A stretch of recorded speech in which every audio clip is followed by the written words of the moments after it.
Pat Fallon. Congressman, what do you make of the former president's statement, and do you share his sentiment?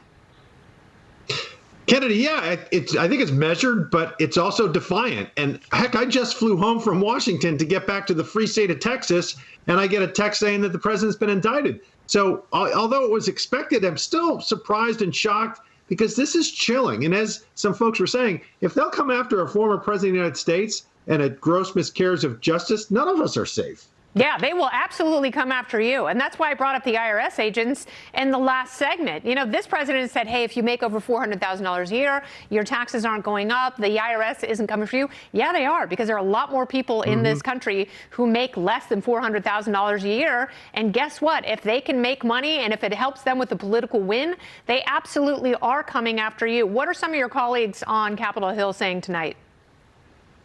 Well, I think we're all just shocked. And by the way, to your point about the 87,000 new IRS agents, I want to hire 87,000 new Border Patrol agents. I think that would be a far better use of our taxpayer resources at the federal level. But, you know, it's just a collective shock. And like some of your guests were saying, this prosecutor, Alvin Bragg, who, by the way, suspended his own investigation in 2022 because there was nothing there, just like when the FEC looked at this and they found nothing here, and the federal prosecutors in 2019 found nothing here. So it's odd. But yes, there are going to be some folks in the middle or even folks on the Republican side that we're looking at perhaps turning the page. This is making President Trump into a very sympathetic figure, and I think it's the best thing for him politically that could have happened.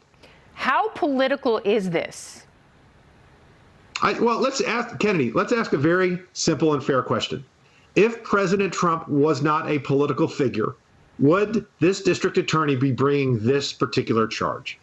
And I think that's obvious. Any fair-minded person would say, of course not. This is political weaponization at its worst from someone that is essentially saying, if I don't agree with you politically, I'm going to throw you in jail. And you have to look at John Edwards. You have to look at Hillary Clinton. You have to look at the Biden campaign. And, you know, there are many other people who tried to be president who've had skeletons in their closet who may be guilty of the same please, thing. just reach out to us. Are they prosecutable? Take care. Oh, no. Are you waving goodbye? That's so sad. Are you waving to your little garden gnomes who are leaving your property because you're so tragically upset by the events? Are you still there, Congressman? I am. Yes. Okay, good. Sorry, your producer was talking to me. I apologize. What a fun thing. I'll remind them that maybe we can, TV, Kennedy, we can have chit chats after the show because it is Thursday night and we do things right around here, unless we're talking to guests during the show.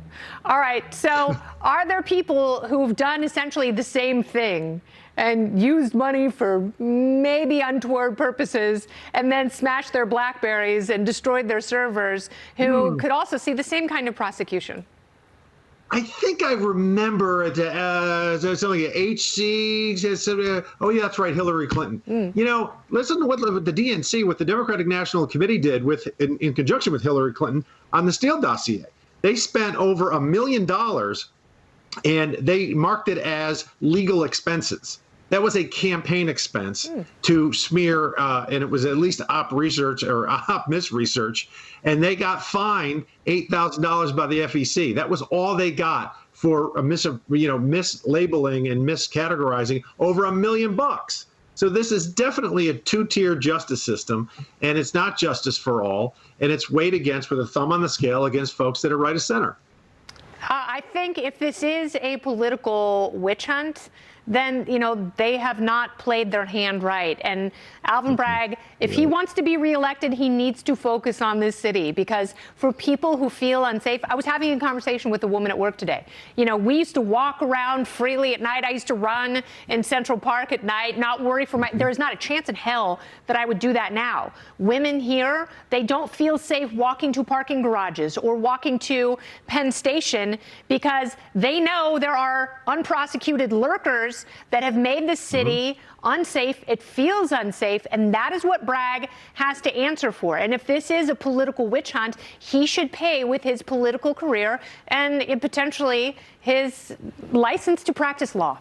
Congressman Fallon, unfortunately, we do have to go, and I do have to officially bid you farewell. Is there anything else you'd like to add? If you're not safe, then you're not free. And that's one of the reasons why we have 11 Republican members of Congress from New York State, which is the first time that's happened in over a half a century. Thanks, Kennedy. You're the best, and you're a great American. I appreciate it. Thank you so much, Congressman.